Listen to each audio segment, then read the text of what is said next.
It's TR. Today, quick video just to show you a little bit of redneck engineering. So, this is my, what I like to call Studio A, my rehearsal space, where I jam with my backing tracks and keep all my gear. And, yeah, I've shown it all before. That's not what I'm showing. My sound system, okay? I've got this nice board. I've got some tens with horns on sticks on each end. Some monitors on the floor. I know, a little excessive for a small room, right? And hiding down here, I have a sub to get the lows, okay? Showed you that.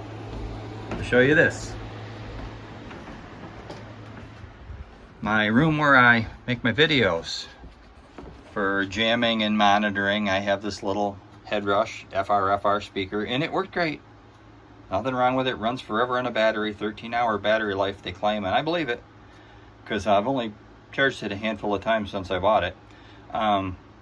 Anyhow, I've got lots of other gear and decided I was going to set some up in here.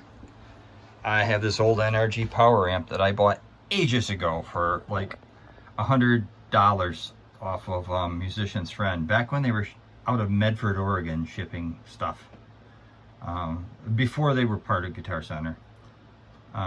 Dirt cheap. It's a crap power amp, but it works. I have some passive monitor speakers, some customs that I got here from Musician's Friend, a little more modern, and these for me and budget speakers sound really good. This used to be a Fender Rumble amp. Lightning hit the cedar tree next to our house, fried a whole bunch of electrical things, and insurance claim paid for stuff. This was my son's. Bought him a new amp, and of course we turned the old one into a speaker cabinet. I wanted that to get the low end thump because I use this mixer, and I'm currently, as shown in my last video, using this modeling pedal. And there's my mixer that I use for recording my YouTube videos. I know I've got a lot of stuff. Okay, let's get to the point. This will run at 4 ohms.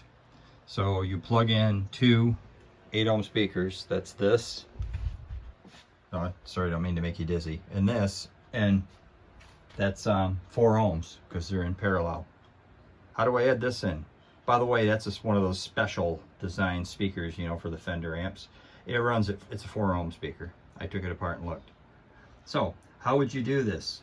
Well, if you had that in parallel with the other speakers, you're going to go down below 4 ohms and you're going to fry that little NRG.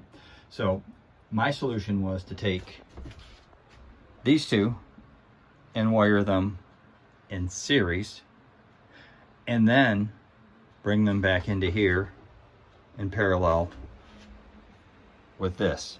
And there is a formula involved. It's not just simple. If you have two of the same, you wire series, you add them parallel, you just cut them in half. But it's a little more complicated formula than that. So anyways, long story short, I'm ending up with a total, by wiring this in series, of 4.4 ohms resistance, which is even more than it was when I was just using the two customs. How do I wire those together in series? Oh, there's a gadget you can buy, and I'll show you. And yeah, it's only like 50 bucks. What a deal to do this with this junk gear. Yeah, I'm not doing that. I'm gonna come back here.